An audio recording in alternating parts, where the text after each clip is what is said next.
그리고 우리는 누구인가? 우리 조국혁신당 당원은 누구인가? 우리는 어디를 향해 가고 있는가? 정당이란 무엇인가? 라는 말씀을 좀 드릴 예정입니다. 되게 재미없을 것 같지만 나름 재밌게 하려고 주제만 들으면 굉장히 재미가 없어 보이잖아요. 제가 이제 두 번은 경험하고 싶지 않은 나라라는 책을 썼었는데요. 그거는 TBS하고 MBC에서 제가 그 방송을 할 때 2분 30초짜리 칼럼을 말로 하는 칼럼을 했어요. 신장식의 오늘이라고. 그거를 13포인트로 한 페이지인데 그건 다 제가 썼거든요. 작가한테 맡기자. 그거 한 페이지 쓰는데 2시간 반에서 3시간 정도거든요. 귀에 들리게 해야 되잖아요. 라디오니까. 그리고 그날의 이슈 중에서 핵심적인 걸 뽑아서 하는 건데 2022년 8월 11일 날 제가 이 그림을 소재로 한 방송을 했습니다. 이 그림 제목은 우물에서 나오는 진실이라는 그림입니다. 아마 뭐 잘 보이시면 그대로 보셔도 되고요. 좀 잘 안 보인다 싶으면 그냥 뭐 구글이나 다음에서 우물에서 나오는 진실 하면 다 이 그림이 뜹니다. 이 그림은 프랑스의 화가 장 레옹 제롬이라는 사람이 1896년에 그린 그림. 프랑스의 전설을 옮긴 그림입니다. 프랑스의 전설을 전해드리면 예전에 진실이 어느 날 거짓을 만났습니다. 진실과 거짓은 함께 세상을 여행했어요. 여행을 하다가 거짓이 저기 우물 보이죠? 우물 안을 이렇게 들여다보니까 너무 맑고 깨끗한 거예요. 그래서 세상을 다니면서 이제 먼지도 뒤집어 썼고 그러지 않았겠습니까? 그래서 거짓이 진실에게 이야기를 합니다. 진실, 지금 이 우물 너무 맑고 깨끗해. 우리 같이 들어가서 목욕할까? 진실도 우정, 이 그림 그 우물 안을 들여다보니까 너무 맑고 깨끗한 거예요. 시원해 보이기도 하고. 그래서 같이 옷을 벗고 들어가서 목욕을 하기 시작했습니다. 그런데 갑자기 거짓이 우물 밖으로 뛰어나와서 진실의 옷을 입고 달아나기 시작합니다. 분노한 진실은 거짓을 잡기 위해서 우물 밖으로 뛰어나온 거죠. 바로 그 장면입니다. 그래서 이 너무 답답하잖아요. 이게 무슨 일이야? 하고 벌거벗은 진실은 세상을 향해 나아가서 거짓을 찾기 위해서 뛰어다닙니다. 하지만 사람들은 벌거벗은 진실을 외면합니다. 수치심에 몸을 떨던 진실은 우물 안으로 들어가서 더 이상 그 수치심 때문에 바깥으로 나오지 않았다라는 전설입니다. 세상 사람들은 그런데 진실의 옷을 입은 거짓이 세상을 활보하는 것을 알았을까요? 몰랐을까요? 알았습니다. 알았지만 그대로 뒀습니다. 왜냐하면 벌거벗은 진실보다는 진실의 옷을 입은 거짓이 사람들을 더 편안하게 해줬고 사람들한테 봉사해줬기 때문입니다. 비위를 맞춰준 거죠. 이날은 2022년 8월 11일 윤석열 정권이 5년 내내 어떻게 운영될 것이다 라고 하는 것을 절감했던 날입니다. 굉장히 절망스러웠던 날인데요. 어떤 날이냐?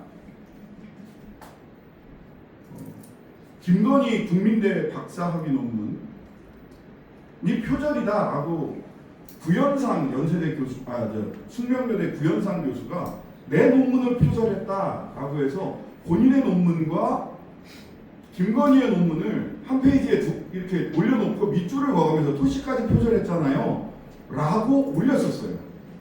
그런데 국민대는 표절하지 않았다. 그거를 무슨 검증위원회에서 마지막 결론을 내린 게 아니에요. 교수들 투표로 정했습니다. 아니 이게 세상에 지구가 둥근지 네모난지를 투표로 정한 거죠. 사실을 검증한 게 아니에요. 네. 그런데 여기에 대해서 말도 안 된다고 비판을 하자 국민대학교에서는 니들의 학문의 자유를 알아? 니들의 대학의 자유를 알아? 이 무식한 것들 당장 그 무식한 소리 집어치워라 라는 취지의 반론을 합니다. 그 다음에 그날은 또 우리 차규근 위원장님과도 연관이 있었던 날입니다. 김학의가 최종 무죄를 받은 날이었습니다. 내 무죄 받은 건데 기억해도 그 사람이 무죄 받은 거야. 일부는 공소시효 만료, 공소시효 도과했다고 했고 그 다음에 나머지는 무죄. 됐던 날이 2022년 8월 11일이었습니다. 그리고 그날은 어떤 날이죠? 제가 신림동에서 서울대 앞에 있는 신림동에서 꽤 오래 살았거든요. 한 30년 넘게 살았습니다. 그런데 그때 생각해보세요. 22년 여름에 홍수가 났죠. 물난리가 났는데 그때 윤석열은 야 내가 앞으로 비슷한 말이야 좀 그 언덕배기에 있는데 그 밑에 아래층 보니까 1층, 2층 물에 잠기더라고 하고 집에 들어가서 자빠져 잠깐. 그래서 한덕수 총리한테 야 네 청와대 안 있고 사저로 가고 용산으로 이전하니까 청와대 문재인 대통령 시절에 청와대 지하에 벙커를 만들었죠. 전체 재난 상황을 통제할 수 있는 국가 재난 상황을 다 한눈에 보고 통제할 수 있는 벙커를 만들었는데 그걸 버리고 간 거잖아요. 근데 뭐라고 변명을 했느냐? 이동 벙커 그런 재난 상황 컨트롤할 수 있는 차량이 있다. 그래서 물어봤죠. 그 차량이 아프로비스타 갔냐? 안 갔대.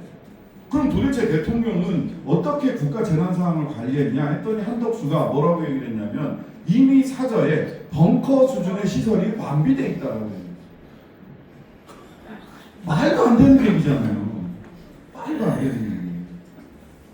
그날 앞으로 윤석열 정부는 일말의 기대도 그날 제가 접었습니다. 윤석열 정부는 거짓이 법이라는 옷을 입고 진실을 감추고 국민들을 억압하겠구나 라는 생각을 했어요. 굉장히 절망적이었어요.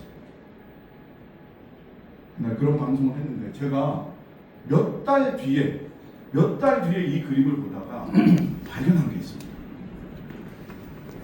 진실의 오른손을 한번 보시죠. 뭐가 쥐어져 있습니까? 채찍이 쥐어져 있습니다. 오른손에. 저게 처음에는 잘 안 보이더라고요. 처음부터 보신 분 계세요? 진실의 오른손에 채찍이 딱 쥐어져 있어요. 아, 대단하십니다. 눈썹입니다. 바로 앞에 있으니까 딱 채찍이 보입니다. 즉 생각을 해보니까 이 장레옹 제롬의 그림은 그냥 전설을 그대로 진실은 부끄러워서 수치심에 몸을 감추고 더 이후에는 우물에서 나오지 않았다. 이걸 그대로 옮겼으면 그건 그냥 사파죠. 그런데 이 그림이 여전히 프랑스의 유명 미술관에 걸려있는 이유는 그것을 그 시대에 맞게 재해석하고 재창조했기 때문입니다. 1896년은 프랑스 혁명 이후에 수없이 많은 굴곡을 거치면서 단순히 지배계급에게 거짓에게 굴복하는 나라가 아니라 그것이 뭐 잘 되고 안 되고 그 시점이 언젠가를 떠나서 진실이 채찍을 들고 거짓을 응징해야 된다라고 하는 생각과 기운이 그 사회에 가득 찼던 겁니다. 우리는 이것을 르 쌍띠망 사적 복수가 아니라 사적 복수 하면 안 되죠. 지금 가면 저 한덕수하고 권성동을 가서 그냥 꿀밤을 한 대 세게 주고 싶지만 그렇게 하면 안 되잖아요.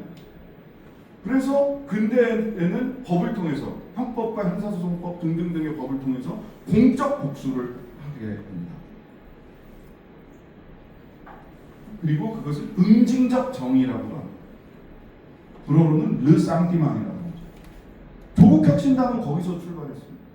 사실 차규근 의원님도 저도 조국도 박은정도 저 잘렸잖아요. 잘려서 덕분에 이동관 윤석열 덕분에 제가 국회의원이 되게 됐습니다. MBC에서 잘린 덕분에. 예. 사적 복수 전혀 없다고 할 수는 없습니다. 그만큼 있겠죠. 하지만 우리는 이러한 거짓이 법의 옷을 입고 거짓이 권력의 옷을 입고 세상을 농단하는 것을 공적으로 복수하겠다. 응징함으로써 정의를 세우겠다라는 것이 저는 조국혁신당의 출발이었다고 생각합니다. 그래서 채찍을 들었던 거죠. 우리 국민 여러분들이 12명의 채찍을 12척의 쇠빙선을 12명의 국회의원을 주셔서 그 채찍을 손에 부여잡고 1년 넘게 노력을 하고 있습니다. 따라서 우리는 대한민국이 단 한 번도 완전한 공적 응징적 정의, 공적 복수를 제대로 해낸 적이 없는데 우리는 반드시 그걸 해내겠다. 여러분들 가슴에 그래서 그 불덩어리 하나씩이 다 있습니다. 우리 당원들은. 그 불덩어리가 너무 가까이 오면 불꽃이 튀어갖고 서로를 태우려고 할 때가 있어서 문제죠. 여러분들 가슴에 불덩어리 하나씩 있으시잖아요. 그죠? 우리 국민들 가슴에도 있어요. 바로 그런 정의를 향한 의로운 분노, 정의로운 분노가 우리 조국혁신당의 저는 출발이라고 생각합니다. 채찍을 국민들이 쥐어줬죠. 그래서 이 그림을 처음에는 저 채찍을 못 봤어요. 그냥 전설만. 근데 이 그림의 핵심은 저 깜짝 놀라는 저 표정 진짜 리얼하다. 그거보다 더 중요한 것은 오른손에 든 채찍이다. 공적 복수, 응징적 정의. 라는 것이 우리 당의 출발선이다라고 저는 생각합니다. 그 다음에 또 하나는 뭐냐? 김동호 씨입니다. 이분은 23년 8월 1일 날 제가 했던 방송, 김동호 씨 30살 들은 카트바이어 문수만의 순간. 이분은 코스트코 하남점에 근무하던 분이세요. 여러분 코스트코 혹시 대구에 있나요? 네. 굉장히 자부심이 전 세계에서 전 세계 코스트코 중에서 제일 매출이 많은 데는 양재점입니다. 전 세계에서 제일 많아요. 거기는 한번 들어가려면 줄 서야 돼요. 주말에는 엄청 줄 서야 되는데, 아시다시피 코스트코는 창고형 매장이고 미국에서는 굉장히 젊은이들이 선망하는 직장이에요. 왜? 월급을 많이 주니까. 코로나 때 우리나라는 온라인 마켓이 폭등을 했는데 미국에서는 월마트하고 코스트코가 완전히 폭등을 했어요. 주가도 그렇고 매출도 엄청나게 폭등을 했는데, 그쪽의 생활 패턴이 그렇잖아요. 픽업 트럭 이만한 거 가지고 가서 막 왕창 사서 싣고 가서 먹는 이런 게 이제 미국 사람들의 생활 패턴이라서, 그래서 굉장히 인기 있는 직장입니다. 근데 이제 우리나라에서 무슨 일이 있었냐? 이 양반이 하남점에서 있는데 한 달쯤 전에 발령을 받았는데 주차장에서 카트를 다시 매장으로 옮기는 일을 하는 데로 가요. 근데 원래는 사무직이었거든요. 왜 그렇게 받았는지는 잘 모르겠어요. 근데 어쨌든. 근데 이제 6월 17일 날 이분이 얼마를 걸었냐? 43,712보, 26.42km. 그 다음날 6월 18일 날, 이때 폭염주의보가 내렸던 때입니다. 36,658보, 22.01km. 그 다음에 근데 6월 19일 날은 29,107보밖에 안 걸었어요. 17.36km를 걸었습니다. 왜 그랬냐?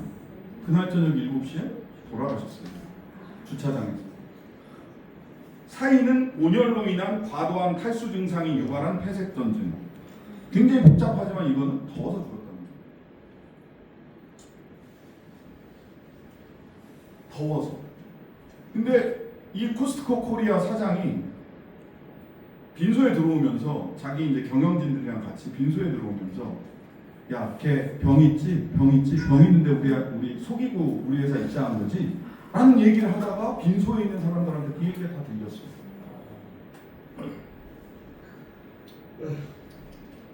그런데 마트 노동이라는 게 굉장히 어렵습니다. 그러다 보니까 영화나 드라마의 소재가 되게 돼요. 여러분 카트라는 거 염정아 씨 나오고, 거기 도경수인가? 아이돌도 나왔던데, 아이돌 이름 제가 잘 모르고 염정아 씨가 나오면 분명합니다. 그게 홈플러스 상암점에서 있었던 노동운동 노조들이 파업했던 그 이야기를 그린 겁니다. 그 다음에 또 마트와 관련된 이야기가 또 하나 있어요. 기억하실지 모르겠지만 웹툰에 송곳이라는 웹툰이 있었고요. 만화. 그게 JTBC에서 드라마로 만들었던 송곳이 있습니다. 송곳. 그 얘기는 뭐냐면 저도 그분을 아는데 실화를 바탕으로 한 거거든요. 군인 출신의 FM대로 평생 살던 사람이 노동운동, 뭐 학생운동 이런 걸 전혀 몰랐던 분이 마트에 입사를 합니다. 까르푸였습니다. 그때. 까르푸에 입사를 해서 보니까 너무 황당한 거예요. 노동자들이 그 삶의 조건이. 그래서 이제 노조를 만들어야 되겠다. 처음에는 그냥 뭐 건의도 해보고 이렇게 저렇게 했는데 잘 안 돼.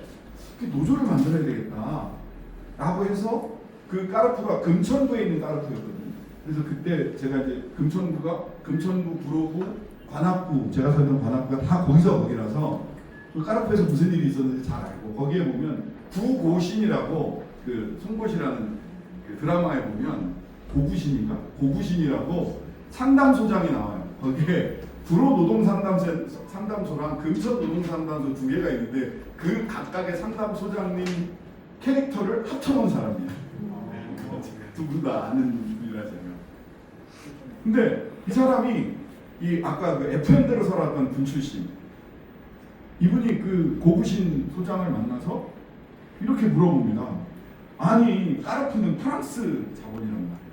사장도 프랑스 사람이에요. 그 당시에 까르푸 코리아의 말이거든요. 아니, 혁명의 나라 그리고 노동자들의 권리를 그렇게 잘 지켜준다는 프랑스 사장님이 와서 어떻게 우리한테 이럴 수가 있냐 라고 물어보니까 뭐라고 대답을 하냐, 여기서는 그래도 된다. 정답입니다. 여기서는 그래도 돼. 우리나라의 법과 제도가 그래도 되니까, 관행이 그래도 되니까 노동자들을 그렇게 쥐어짰던 거예요. 얼마 전에 노란봉투법 통과시켰잖아요. 저도 2시간 30분 필리버스터 찬성 토론을 했는데요. 근데 그때 노란봉투법 통과시킨다 그러니까 EU 상공회의소가 노란봉투법 통과되면 우리 한국에서 철수할 수도 있어요 라고 얘기를 했어요. 근데 그걸 알고 보니까 한국에 있는 경제단체들 6개 단체들이 논평을 사주한 거였어. 사실은 아주 극단적인 마지막 상황에서 그럴 수도 있다는 거지, 법 통과된다고 당장 철수하는 거 아니에요 라고 해명을 했는데, 고발 사주, 민원 사주를 넘어서 논평 사주까지 하더라. 네. 진짜로 논평 사주를 했어요. 네. 그 한국 경제인단체들이, 기업가들이 좀 해달라고 해서 한 거고, 극단적인 상황을 전제한 것에 불과하다라고 이렇게 얘기를 했어요. 자, 그런데 2021년으로 돌아가 보시면 무슨 일이 있었느냐? EU와 한국은 FTA가 체결되어 있습니다. 근데 이거 니네 FTA 위반이야 하면서 위반된 부분에 대해서 위원회를 소집을 했어요. 왜 그랬느냐? 한국이 ILO 표준조약, 기준이 되는 조약들이 몇 개 있습니다. 뭐 89조, 97조 이런 거에 가입하지 않았다라는 이유. 즉 한국 노동자들의 노동권과 인권을 제대로 보장하지 않으니까 한EU FTA의 위반이야라고 우리를 제소했던 겁니다. 왜 그러느냐? 두 가지 이유가 있죠. 하나는 그쪽의 규범이 노동자들의 권리, 인권을 보장하는 게 유럽 사회의 기본적인 규범인 거예요. 근데 우리는 결사의 자유 이런 거를 제대로 보장을 하고 있지 않은 거죠. 파업의 자유, 결사의 자유 이런 걸 보장을 안 하고 있으니까. 근데 한 가지 이유가 더 있죠. 왜 그래? 그쪽은 인건비 비싸잖아요. 그러면 똑같은 볼펜을 한 장을 만들어도 그쪽이 더 비싸겠죠. 근데 우리는 노동자를 쥐어짜서 여기서는 그래도 되니까 노동자를 쥐어짜서 물건을 만들면 물건값이 싸죠. 그거를 무역 장벽으로 만든 겁니다. 모두가 선한 의지만 있어서 저는 그렇게 생각하지 않습니다.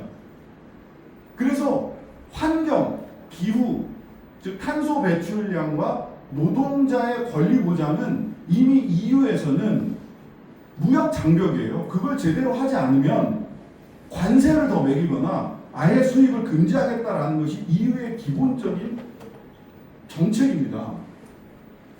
근데 왜 노조법 2, 3조를 가지고 그걸 빌미 삼아서 아무리 사주받은 논평이라지만 나 철수할 수 있어 라고 하는 얘기는 왜 그런 거냐? 여기서는 그래도 됩니다.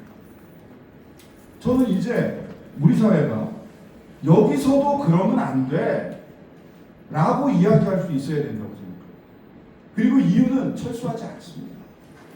투자를 하는 것은 결국 얼마나 이득이 나느냐를 가지고 투자를 하는 것이고, 한국의 산업 구조나 한국의 경제 수준이 세계 10위권이잖아요. 예? 국방력은 세계 5위권, 6위권. 우리 스스로 야, 우리는 어차피 안 돼. 여기서는 그래도 돼. 이렇게 생각할 시대는 이미 지났다는 거죠. 그래서 여기서도 그러면 안 돼 라고 이야기하고, 여기서도 이런 건 절대 하면 안 돼. 노동자들도 서민들도 우리 국민 모두가 내 삶을 품위 있게 살다가 마지막 시간도 품위 있게 삶을 마감할 수 있는 나라를 만들어야 되지 않겠냐. 그게 사회권 선진국입니다. 조국혁신당은 그렇게 태어났습니다. 응징적 정의, 공적 복수. 그래서 정의를 우리나라 땅에 다시 세우는 일을 하겠다. 최빙선이 돼서. 그리고 품위 있게 살다 품위 있게 삶을 마감할 수 있는, 여기서도 그러면 안 돼 라고 이야기할 수 있는 그런 나라를 만들겠다라는, 사회권 선진국을 만들겠다라는 것이 우리 조국혁신당의 출발이다. 저는 이렇게 조국혁신당을 이해하겠습니다. 많은 이야기들이 있는데 좀 늦었으니까 다 넘어가. 우리는 누구인가? 그러면 조국혁신당은 누구인가? 우리 당원들은 누구인가? 넘어가겠습니다. 작년에 총선이 끝나고 나서 당시 조국 대표가 보자고 하시더라고요. 또 무슨 일을 시키려고 갑자기 양양을 당이 작년 7월 말경에 수원에서 당원대회 했던 걸 기억하시는지 모르겠습니다. 네. 그때 발표할 조국혁신당의 비전선언문을 만들었다. 그렇구나. 그래서 이제 장은주 교수, 지금 의원이 계신 백선희 교수 당시, 윤영상 교수, 또 우리 사무처장님, 뭐 이런 분들 다 이렇게 모아서 한 석 달 가까이, 그때부터 4월 중순경부터 7월 말까지 한 2달간 석 달을 비전 선언문을 만들기 위해서 굉장히 깊이 있는 토론을 계속했습니다. 토론의 장면을 여러분에게 소개해드리고 싶을 정도로 굉장히 의미 있는 토론들을 했어요. 그리고 이걸 가지고 당원들에게 교육을 해야지 막 이랬는데, 막 내란이 발생을 하고 연말에 뭐 이러면서 7월 말경에 발표를 했으니까 8월달은 지나고 9월달부터는 정기국회 때문에 정신이 없었어요. 그래서 연말부터는 이제 교육을 해야지 하고 있었는데 내란의 밤이 오고 지금까지 제대로 이걸 말씀을 못 드렸어요. 근데 가장 힘들었던 게 첫 문장 그리고 마지막 문장이었어요. 그건 뭐냐? 우리는 누구인가를 규정하는 거였어요. 우리는 누구인가? 우리는 누굽니까? 조국혁신당 당원은 어떤 사람들인가? 첫 문장은 이렇게 시작합니다. 우리는 나라를 사랑하는 민주 시민이다. 이 한 문장을 쓰는데 석 달이 걸렸다고 해도 과언이 아닙니다. 이게 비전 선언문의 첫 문장입니다. 우리는 나라를 사랑하는 민주 시민이다. 이게 논란이 많이 됐습니다. 우리는 애국 시민이다 라고 했더니 외국 가면 많이 보는 분들이 애국 시민 애국 세력이라고 그러고 저 사람들한테 좀 뺏겼어. 태극기는 우리가 많이 찾아온 것 같아 이제. 그리고 또 하나 학교에서나 이런 데서는 애국이라고 하는 말을 굉장히 배타적 애국주의를 할까봐 경계를 합니다. 대한민국 최고, 야 짱깨 씨, 뭐 쪽발이 있고 다 뭐 이런 식으로 배타적 애국주의, 국수주의로 갈까봐 경계하는 게 있습니다. 그래서 이것을 좀 풀었어요. 우리는 나라를 사랑하는 민주시민이다. 근데 우리가 사랑하는 나라는 어떤 나라예요? 헌법 1조에 나와 있죠. 대한민국은 민주공화국이다. 모든 권력은 그렇습니다. 주권 재민의 민주공화국 대한민국을 사랑하는 민주시민입니다. 우리는 조선 왕조를 사랑하는 민주시민이 아니고요. 아무리 지금 갓과 도포가 유행을 전 세계적으로 한다고 하더라도 주권 재민의 민주공화국 대한민국을 사랑하는 민주시민이다. 따라서 주권 재민을 훼손하려고 하는 자, 주권 재민의 원리를 훼손하려고 하는 자, 민주공화국을 부정하는 자, 그들과 타협 없이 싸울 수밖에 없는 사람입니다. 민주공화국 대한민국을 사랑하는 민주시민입니다. 그런데 나는 사랑하기만 하면 돼? 얼마 전에 제가 쇼츠를 봤는데 그런 게 있어요. I love you 하고 남자가 그러니까 여자가 love? 왜야? 이렇게 얘기해요. 나는 네 사랑을 본 적도 없고 느낀 적도 없고 그게 어딨냐? 됐어, 너 그만 나랑 헤어져. 사랑하는 마음만으로는 안 된다는 거예요. 그거를 전달하고 보여주고 느낄 수 있게 해줘야 되는 거예요. 우리가 사랑하는 방식은 뭐냐? 대한민국을 혁신하는 것으로 우리는 대한민국을 사랑하려고 합니다. 그리고 맨 마지막 문장은 비전선언문의 맨 마지막 문장은 이겁니다. 내 나라 내 별의 내 조국의 혁신을 위해 행동하는 조국혁신당. 나라를 사랑하는 민주시민인 조국혁신당 당원은 사랑하는 내 조국을 혁신하고 그 혁신을 위해서 행동하는 사람이다. 이게 조국혁신당 당원과 지지자들이다. 라고 비전선언문을 선언했습니다. 이럴 때 박수.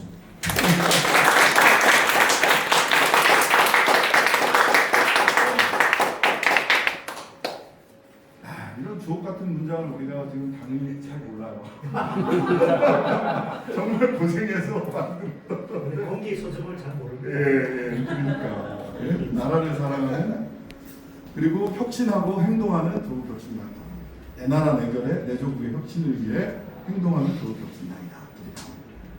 그러면 우리는 어디로 가고자 하냐? 자, 방향.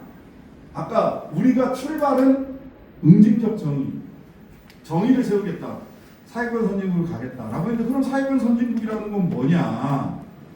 를 이렇게 정의했습니다. 우리는 제7공화국으로 가겠다. 제7공화국 비전선언문을. 이거는 이제 노무현의 진보의 미래.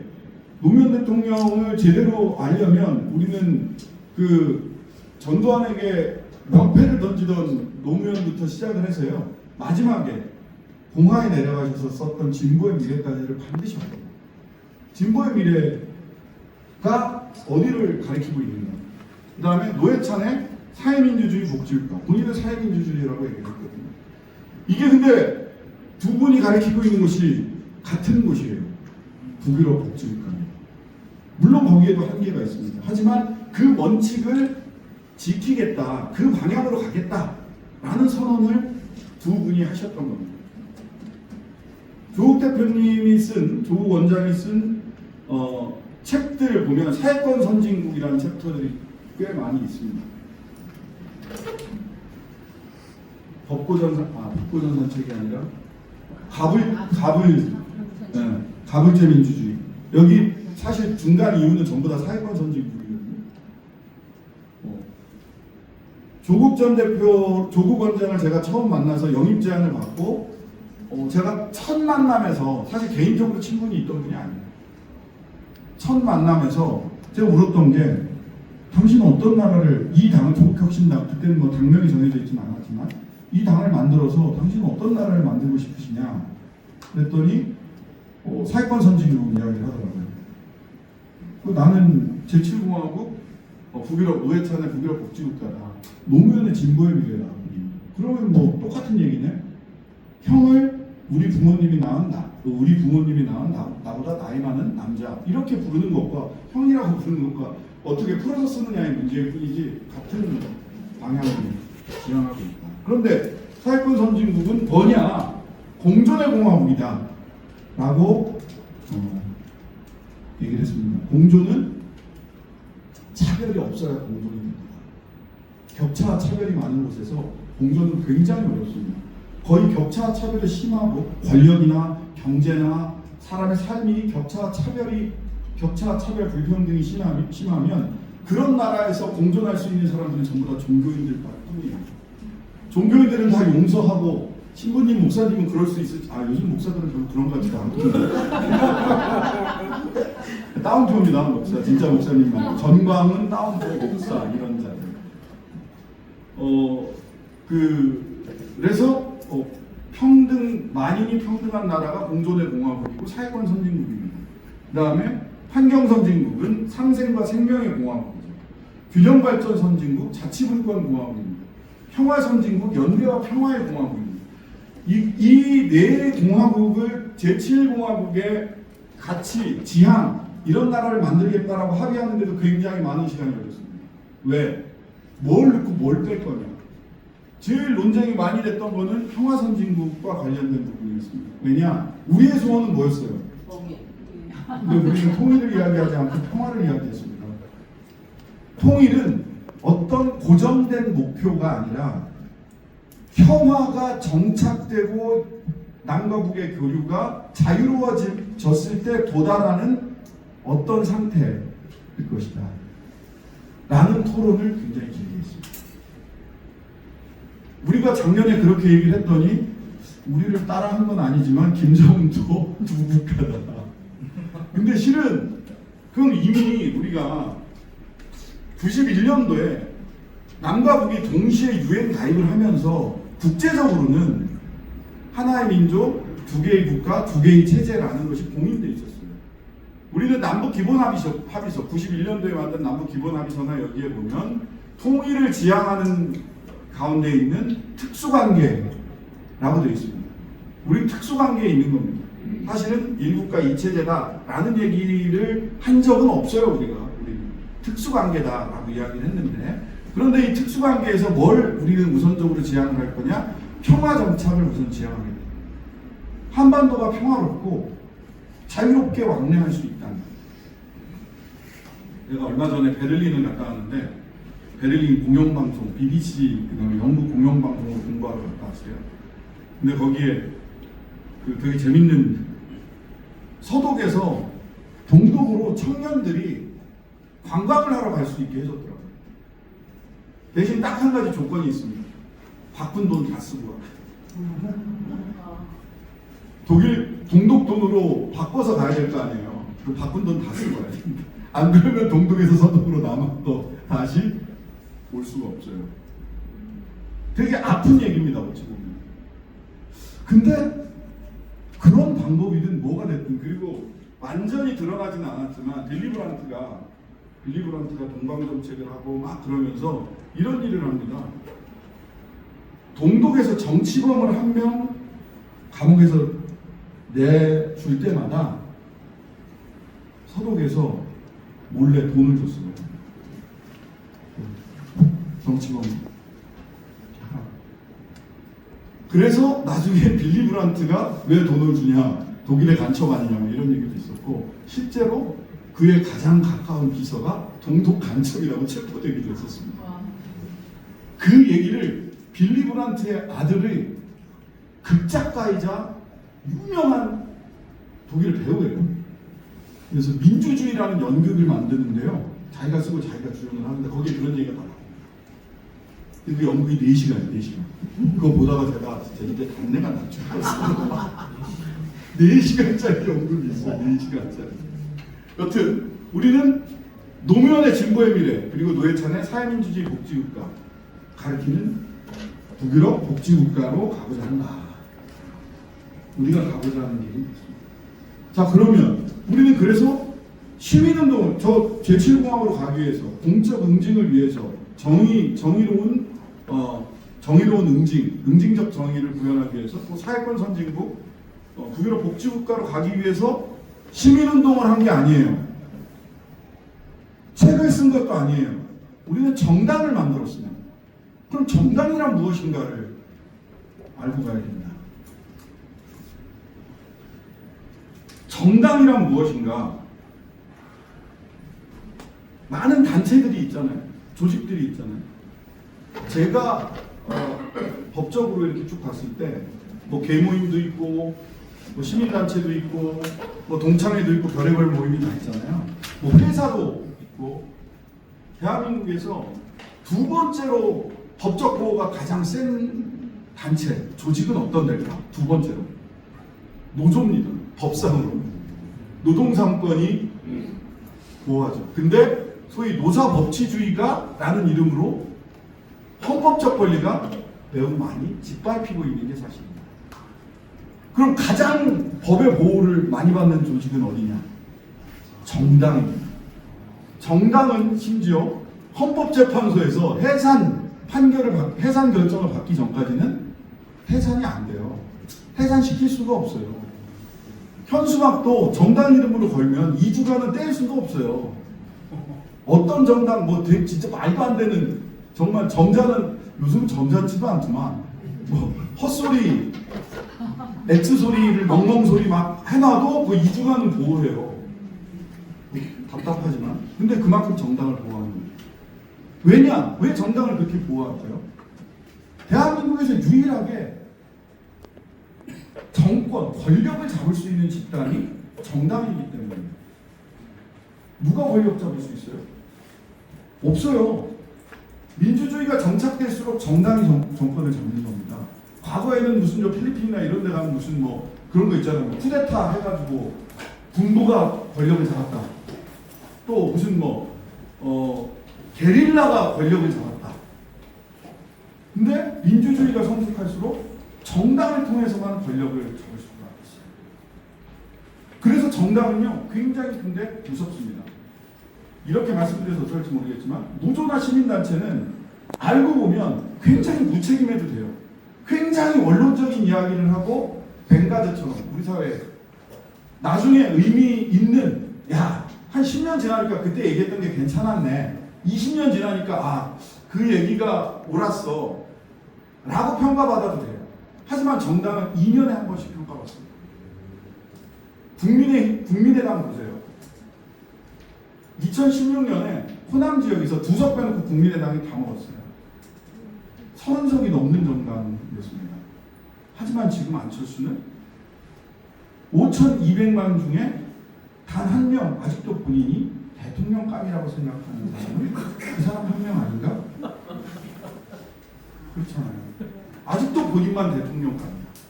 아무도 주변에서 그렇게 생각하지 않는데 8.15 때 그 플래카드 들고 있는 거 보셨죠?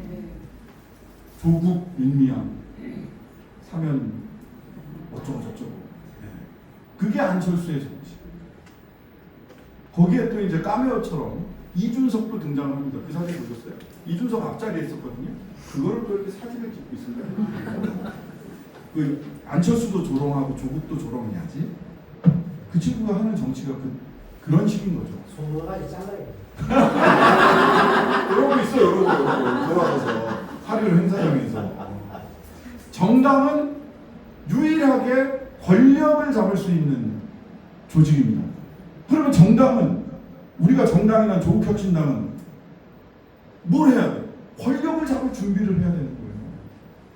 안 그럴 거면 시민단체 하면 됩니다.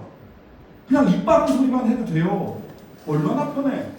나도 정치인 안 했으면 뉴스아이크 하면서 좋은 소리만 들으면 돼요. 왜 내가 이런 욕을 먹어야 되나. 근데 이제 그렇게 생각을 하죠. 국회의원 월급 중에는 욕먹는 수당도 포함되어 있다 라고 생각을 하니까 마음이 편해요. 지난번에 무원식 의장님한테 제가 그런 얘기를 했습니다. 욕먹는 수당이 포함되어 있다고 생각하고 그냥 귀에 듣기 좋은 소리만 할 수는 없으니까 이게 필요하다면 욕을 먹더라도 할 얘기는 해야 되거든요. 근데 의장님 수당 하나를 꼭 신설해 주셨으면 좋겠습니다. 12월 3일 이후에 생명수당 하나, 그다음에 하나는 월장수당 두 개를 좀 월장수당 했으면 좋겠다. 그러면 정당은 뭘 해야 된다? 권력을 잡기 위해서 노력을 해야 됩니다. 정당에 제가 생각하는 이건 어디 교과서에 나와 있는 건 아니지만 3대 요소가 있습니다. 우리 당이 그러면 권력을 잡기 위해서 뭐를 해야 되느냐? 당의 정체성이 분명해야 됩니다. 포지션, 정체성 이렇게 얘기를 하는 건데요. 정체성이라는 게 뭐야? 우리는 아까 말씀드렸죠. 르상티망, 사회권 선진국 이걸로 출발했습니다. 지금 르상티망, 민주주의를 지키고 르상티망의 대상, 검찰 독재를 조기 종식한다. 3년은 넘긴다. 우리 세상에 창당 1년 만에 공약을 지킨 정당. 대한민국 유사일에 단 한 번도 없었습니다. 맞잖아. 그 다음에 지금 우리는 극우 정치를 반드시 제로로 만들어야 됩니다. 극우 정치. 이거 굉장히 우리나라 극우는요 되게 희한해요. 다른 나라도 극우적 생각을 하는 사람들이 있어요. 근데 독일의 AfD도 그렇고 프랑스의 마리 르펜이 지금 있는 그 국민전선도 그렇고 15년, 20년 걸려서 바깥에서 막 하다가 체제 안으로 들어왔어요. 제도권 정당. 우리나라도 제도권 정당으로 들어오려고 했던 극우들이 있었죠. 누리공화당.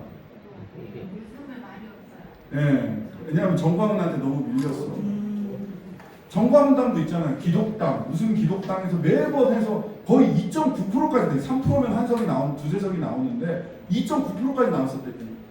근데 그들은 안 왔어. 근데 윤석열이 내란의 밤을 한 다음에 어떻게 됐느냐? 국민의힘이 극우 세력들에게 장외의 극우 세력들에게 초대했어요. 장내로 그들을. 심지어 레드카펫까지 해서. 전당대회가 아니라 전환길 당대회를 했잖아. 국민의힘. 네? 그 밸런스 게임 하는데 내가 진짜 한동훈이 밉상이지만 한동훈 전환길 그럼 당연히 상식적으로 그래도 한동훈 아니야? 전환길을 선택하잖아요. 누가 공천 줄 거냐. 이게 지금 장동혁이에요. 장동혁 연설하는 건데 지금 히틀러 흉내내고 있어요. 진짜로 이렇게 하고 이렇게 하는 게 히틀러 옛날 공영장 부대고 포스형 붙이면 똑같이 생겼을 거야. 안경 쓰고 뭐 이러면 우리의 정체성은 그래서 사회권 선진국을 향해 가는 겁니다. 우리의 포지션은 그럼 뭐냐? 이재명 대통령이 중도 보수를 선언을 했어요. 근데 저는 이게 단순히 중도 보수 선언이 그냥 끝나는 얘기가 아니라 한국 정치를 재편하자라고 하는 선언이라고 생각합니다. 즉 극우를 몰아내고 우리가 중도 보수할게 극우는 몰아내자. 그러면 왼쪽 운동장이 비었네? 여기에는 왼쪽 운동장을 제대로 사용할 수 있는 정당이 정치 세력으로서 쑥쑥 성장해야 된다라는 것을 담고 있는 선언인 거예요. 제가 이재명 대통령이 중도 보수를 당대표 때 했는데 그러면은 조국혁신당은 어떻게 하려고 하냐, 여기에 대해서 어떻게 생각하냐, 이 얘기는 뭐냐, 기자들은 이 비판에서 이렇게 갈라치기 하려고 있는 거거든요. 아니 그럴 수가 있냐, 민주당이 무슨 뭐 몇 년 된 그 진보 개혁정당인데 왜 그런 생각을 하는 거냐, 너무 정치공학적으로 어쩌고 저쩌고 하는 거 아니야, 이런 소리 해가지고 이제 갈라치기 하고 기사내기 하려고 하는데 제가 그렇게 얘기했어요. 조국혁신당이 할 일이 많을 것 같습니다. 왼쪽 운동장은 넓게 쓰겠습니다. 왜 이재명 대통령이 조국을 사면 복권시켰을까? 왼쪽 운동장이 비었거든 지금. 민주당이 중도 보수를 하겠다라고 하면 중도 진보는 누가 할 거예요? 왼쪽 운동장 누가 할 거예요? 자연히 진공을 허락하지 않는 것처럼 정치도 권력도 진공을 허락하지 않습니다. 여기에 누군가 들어올 겁니다. 누가 들어오는 게 맞겠습니까? 조국혁신당이 하라는 거예요. 조국이 앞장서서 조국혁신당이 한국 정치 전체를 재편하라라고 하는 포석으로 저는 이재명 대통령이 조국 전 대표를 사면복권했다라고 해석합니다. 이게 우리의 정체성입니다. 자, 그 다음에는 조직을 만들어야 됩니다. 조직 없이 집권 불가능합니다. 제가 작년에 선거를 할 때 처음에는 뭐 3석, 5석 조국혁신당에 대해서 이런 얘기했어요. 7석? 그러다가 한 7석쯤 이제 지지율이 올라갈 때 7석쯤 환산해보게 됐을 때 제가 방송에 나가서 12척의 배를 주십시오 라고 말씀드렸어요. 근데 나중에 내가 뭐 쪘겠구나. 계산을 해보니까 15척 정도 될 것 같은 거예요. 그래서 이거 어떡하지? 그랬는데 딱 그러고 나서 한 일주일 남겨놓고 민주당이 문자를 보내기 시작합니다. 당원들한테. 거의 당원이 150만 명이에요. 150만 명인데 하루에 한 2번씩 문자를 보내요. 문자 한 번 보내는데 억 단위로 돈이 들어갑니다. 150만 명한테 문자 보낸다고 생각해보세요. 그리고 그 사람들이 떠들기 시작합니다. 불벅불벅 몰빵론을 이제 얘기를 하기 시작을 하는 거예요. 몰빵론. 야, 임미 안 되면 어떡해. 야, 누구 안 되면 어떡해. 하면서 이 사람이 얼마나 훌륭한 사람인데 이 사람 안 되면 어떡해. 근데 이거 빠지겠다 라는 거를 저는 이제 민주노동당 때부터 선거를 해봤으니까 악수해 보면 이 사람이 나 찍을지 안 찍을지 알거든요. 거짓말 같죠. 알 수 있어요. 악수를 딱 하잖아요. 짧고 굵게 악수 딱 하고 빨리 보내주는 사람은 찍기로 마음먹는 사람입니다. 안 변합니다. 나는 이미 찍기로 마음먹었으니까 빨리 다른 사람 가서 만나. 꽉 잡고 보냅니다. 그 다음에 악수를 손을 붙잡고 말을 길게 하는 사람은 안 찍습니다. 왜냐하면 이분은 내가 호감은 있는데 내가 너한테 한 수 가르쳐 줄게. 한 수 가르쳐 주려고 하는 분들은 대체로 안 찍습니다. 좋아하는 사람을 찍지. 저것들이 아직 뭘 세상을 잘 몰라. 그 다음에 찍기로 했다가 마음이 변한 사람들은 눈을 못 마주칩니다. 미안해서 본인도. 근데 나중에 한 일주일 남고 지역을 전국을 다니는데 눈 못 마주치는 사람이 하나씩 둘씩 느는 거예요. 세석은 빠지겠다. 그래서 이제 기대감을 가지고 14석 정도는 되면 좋겠다. 근데 김형현 법제처장님까지 들어오면 좋겠다. 이런 생각을 했었는데 여튼 그때 절감한 게 조직의 의미였습니다. 내년에 지방선거를 할 때 여러분들도 느끼실 텐데요. 3인 선거구 같은 경우는 우리는 안 내면 진 거입니다. 수도권은 더 그렇습니다. 안 내면 진 거, 내면 이긴 거. 후보를 내면. 네. 근데 선거운동 할 때 여러분들이 선거운동을 하시면 10분 안에 끝내겠습니다. 그럼 1시간이니까. 선거운동을 하시다가 보면 버스를 타거나 무슨 스타렉스 이런 거에서 선거운동원들이 우르르 내립니다. 파도 앞에 혼자 선거 같은 느낌을 가지실 거예요. 양당 선거운동원들, 특히 여기는 국민의힘 선거운동원들이 우수수 모여가지고 길바닥을 장악하고 악수하고 막 이러면 우리 선거운동을 할 때 무슨 회의 앞에 혼자 서 있는 것 같은 느낌을 받으실 거예요. 그래도 우리는 우리가 가고자 하는 정체성, 우리가 지향하는 목표가 있으니까 당당히 이겨내시리라 믿습니다. 하지만 거기에 대응할 수 있는 최소한의 조직을 갖춰야 된다. 당은 그 다음에 이제 리더십이 중요한데요. 리더십과 조직을 같이 좀 섞어서 말씀드리겠습니다. 여러분 투표할 때 이재명을 선택할 때 기본사회라는 걸 선택하셨나요? 작년 총선 때 3년은 너무 길다 라는 슬로건을 선택하셨나요? 투표용지에 그게 써있어요? 안 써있죠. 투표용지는 당명과 사람 이름만 써있습니다. 그렇잖아요. 당명, 그 다음에 비례 같은 경우는 비례 명단, 사람 이름이죠. 즉 정치적 지지는 정책에 대한 지지, 노선에 대한 지지, 정치에 대한 지지는 사람에 대한 지지를 통해서 외화됩니다. 그래서 리더가 중요합니다. 중앙당에서도 중요하고 대구시당에서도 중요하고 지역위원회에서도 중요하고 또 지역위원회보다 더 아래로 내려가면 분회를 그전에는 만들기도 했어요. 무슨 마을 협의회, 몇 동 협의회 이런 데가 있을 수 있겠죠. 우리 후보가 중요하고 또 분회, 후보로 출마는 하지 않지만 지역을 이끌어가는, 조직을 이끌어가는 리더가 중요하다는 거예요. 그런데 좋은 리더십의 동전의 뒷면에는 뭐가 있는 줄 아세요? 좋은 팔로워십이 있습니다. 정당은 조직을 통해서 아래에서부터 차곡차곡 피라미드처럼 조직을 통해서 운영되는 것이고 당원 당규라고 하는 규칙을 통해서 운영됩니다. 그런데 우린 팬클럽이 아니에요. 팬클럽은 팬과 스타와 팬 사이의 1대1 관계입니다. 내가 그냥 좋은 거야. 뭐 어쩌라고.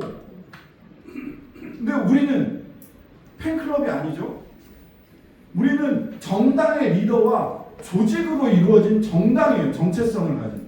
그러면 뭐 그런 거 있습니다. 내가 뭐 이렇게 아까도 말씀드렸다시피 불덩어리를 가지고 있는 우리 당원들끼리 모여서 이렇게 된단 말이에요. 그러면 이제 맨 마지막에 가면 당의 절차와 규정을 지키셔야 됩니다. 그 안에서 해결해야 됩니다. 뭐 이렇게 저렇게 얘기를 하다가 맨 마지막에 나 조국을 만나야 되겠어 하고 막 서울로 와요. 정당은 그렇게 운영돼서는 안 돼요. 정당은 절차를 통해. 만약 리더가 시대에 뒤떨어진 것 같아. 그러면 더 좋은 리더를 당의 규정과 절차를 통해서 세워야 됩니다. 이 방향이 운영에서 뭐가 더 안 맞는 것 같아. 이렇게 하지 말고 더 지역에다가 자율성을 더 주는 정당 조직이 됐으면 좋겠어. 라고 하면 그런 이야기를 하는 리더를 당의 당직자로, 당의 대표로 만들어야 되는 것이 정당적 해결입니다. 내가 차규근 의원님 만나가지고 쇼부를 보고 말 거야. 내가 조국한테 얘기해서 지금 당이 얼마나 잘못 돌아갔는지를 이제 감옥에서 나왔으니까 그거 잘 모르시는 것 같아. 가서 해결해야지. 이건 당이 아닙니다. 팬클럽이지. 그렇게 팬클럽은 집권할 수 없어요. 정당이 집권하는 겁니다. 그냥 우리 당원들은 가슴에 불덩어리가 하나씩 있다. 그래서 서로 부딪히면 타기도 한다. 내가 그런 것처럼 저 사람도 그렇다. 라고 인정하셔야 되고요. 바로 그런 불덩어리 같은 마음들을 당을 통해서 조직을 만들고 집권의 경험들을 아래에서부터 대구의 기초위원을 만들고 광역위원을 만들고 대구시장을 만들고 구청장을 만들고 대통령을 만들어가는 이런 집권의 경로를 차근차근 조직적으로 만들어가면서 우리 스스로를 더욱더 강하게 만들고 우리가 우리를 서로 잘 이해할 수 있도록 해야 합니다. 이게 정당이에요. 아니면 개모임이에요. 아니면 팬클럽이에요. 아니면 시민단체예요. 우리 조직은 노무현 대통령께서 깨어있는 시민들의 조직된 힘이라고 얘기를 했는데 깨어있는 시민들의 맹렬한 정의입니다. 이걸 조직으로 만들어야 돼요. 그게 우리가 지금 해오던 일이다. 저는 우리 당이 저 스스로도 그렇습니다. 꿈꾸는 현실주의자가 됐으면 좋겠습니다. 꿈을 버리지 않되 현실에 딱 발딛고 서 있었으면 좋겠습니다. 저는 희망의 힘이 크다고 믿는 낙관주의자입니다. 정치가 행복을 뒷받침할 수 있다고 믿는 현실주의자입니다. 대한민국이 행복해질 수 있고 세계가 평화로울 수 있으며 우리가 이를 실현할 수 있다고 자신하는 행동하는 시민으로, 행동하는 당원으로 여러분들과 함께 살고 싶습니다. 감사합니다.